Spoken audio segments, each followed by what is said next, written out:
Speed is one of the most significant success metrics during the M&A process.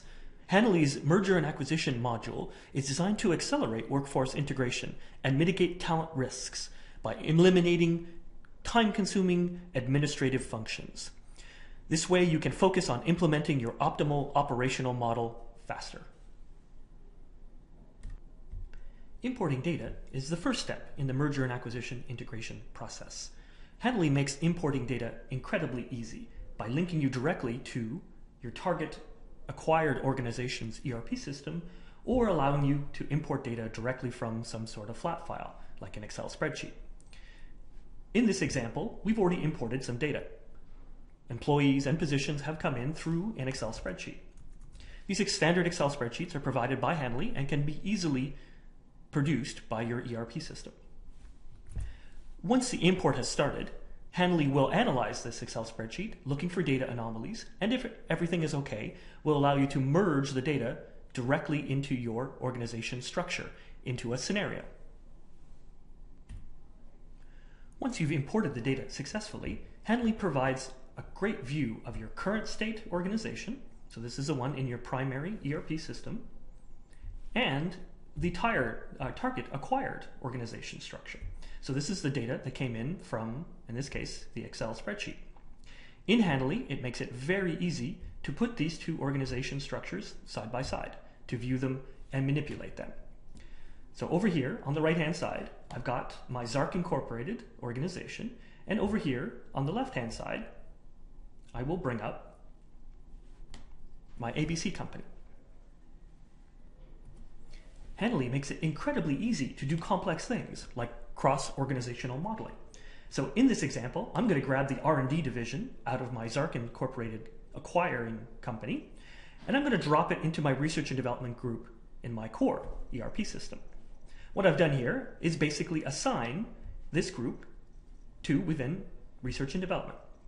So now I can see I've got my existing research and development group in ABC company, and I've got the R&D group coming from Zark. Next stage would be then assign this to an overall team.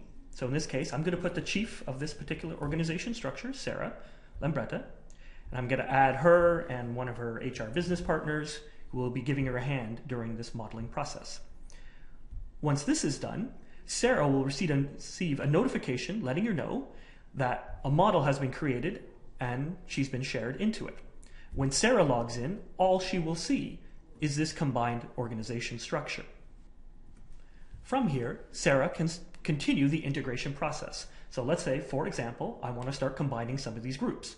I'll write the director of software and her entire team and drop it under the software team. Quality will go under quality. The hardware engineering team will match up there. Hardware tech team will match up there. And basically what I'm doing here is assigning this overall structure to the different teams. Medical hardware, let's stick them under the hardware engineering team. And similarly, as what was assigned to Sarah, Sarah can then sub-assign this to the respective chiefs of those different business units. At the same time as being assigned structure and groups of people, the organization can also assign objectives. So Sarah and her team has been given a certain budget allocation and headcount allocation. I'm going to go ahead and refine these a little bit and say we want to cut costs down a little bit. So down from 10 million down to 9 to 9.3 million. So these are some objectives that have been set during the organization process. Oops, sorry, this is actually a percentage values. Let's go 10 to 15% reduction.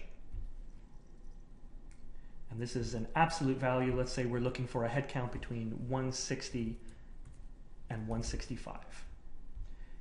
And in terms of depth of the organization, we want a maximum depth of 3 to 4 layers deep within this structure. So Sarah and her team now has objectives that they need to achieve. In some cases, these objectives are evolutionary. They allow you to take the existing structure and plug in the acquired organization's people and structure. Some cases, you need to do a whole clean sheet remodeling, something typically called a target operating model. So in this example, second example, I've got a brand new research and development structure. this structure is completely empty, devoid of any people. It's simply organization units, and in this case, managers in key positions. So underneath here, instead of being done by hardware design and software design, it's being redesigned by product line. So I've got the manager for product line number 1, and now I want to staff this position. So I can see I have all of the ABC employees here, and I have all of the ZARC Incorporated employees here. So if, for example, if I was looking to staff this manager position, I could then pin this, go to two-pane view, and look at all of the people that I have available within these two combined structures. Using the filtering technique here, I can choose people who are the appropriate level and the appropriate job. So I want someone who's going to be at grade 1, the top level of the organization, who is a super high performer, for example. And this gives me a list of people who would be appropriate to fill this particular position or job. From here, I can then, as before, drop them into a compare, choose the appropriate person, and drag and drop to assign them to the empty position. As well as dealing with integrations, many times a merger and acquisition involves a reduction in force as well.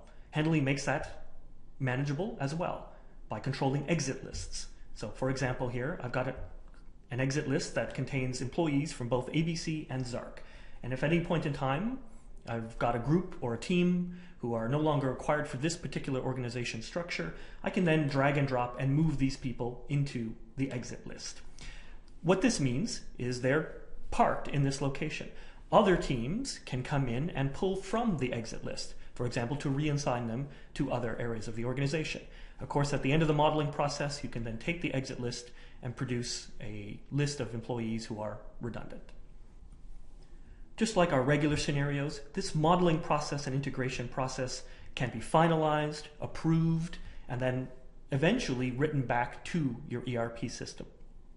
Handley makes it very easy to handle acquisitions, integrations, merger and acquisitions, carve-outs, whatever the case may be.